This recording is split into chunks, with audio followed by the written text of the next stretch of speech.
Katana HERO was just a fun little April Fool's joke that had nothing to do with the real story or DLC.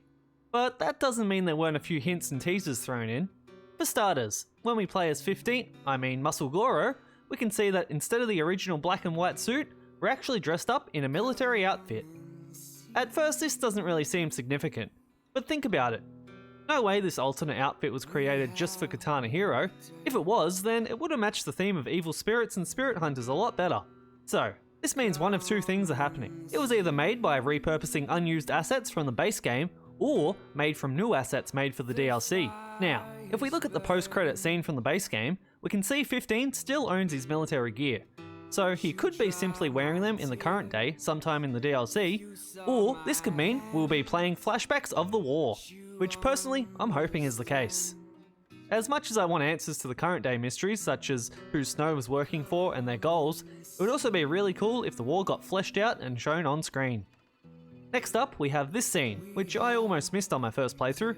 The cryo tanks in the bunker have gone from generic bodies to a range of different characters, all wearing the new mecha military uniform.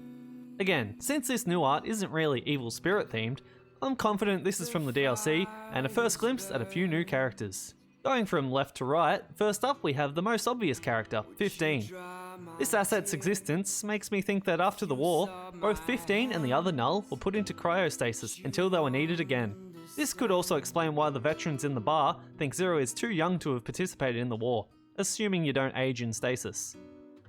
Additionally, Zero's memory loss could be a side effect of being in stasis too long, but that's just my theory. Next along the line we have this gentleman. Now I'm pretty sure this is the Null known as 9 from the previous teasers we've seen, although it's kinda hard to be 100% sure from this picture. The goggles and covered face match, and they both seem to have a ponytail at the back, but the pattern on the top of his head looks a bit different. 9 wields a sniper rifle and is 2's partner.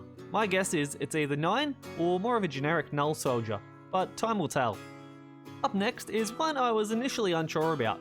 It did look a lot like Zero, however it seemed to be missing the ponytails, which threw me off.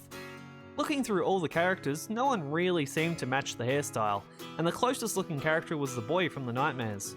And then I noticed this part with Zero in his uniform. As you can see, during the war, Zero seems to have shorter hair, or does his hair differently as the ponytail is a lot less noticeable.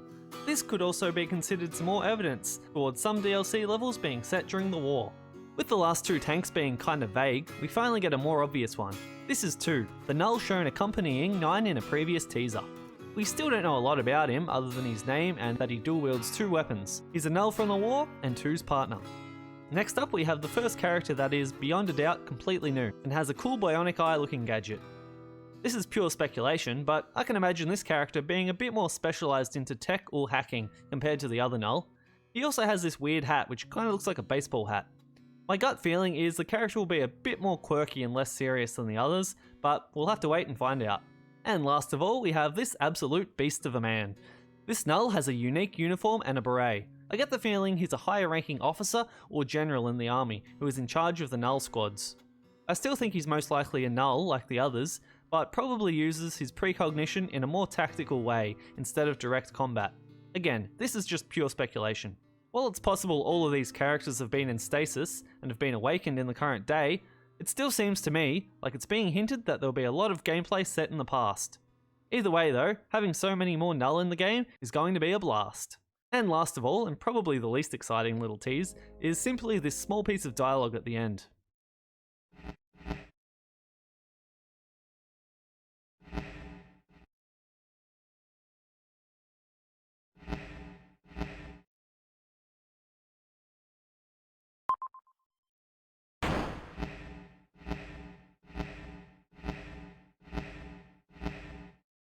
This is set back in the real game instead of the Katana HERO universe, and is some unknown character speaking to Zero. Possibly the Masked Men, or some other character. There isn't a whole lot to really go on here, but nonetheless, I thought I'd include it anyway. And that's about it. We still don't have a DLC date set in stone, but if you want more info, I've got plenty of videos covering each and every teaser that's come out in the last few years. Please consider liking and subscribing to keep up with everything Katana Zero and indie game related. Thanks for watching, and have a good one.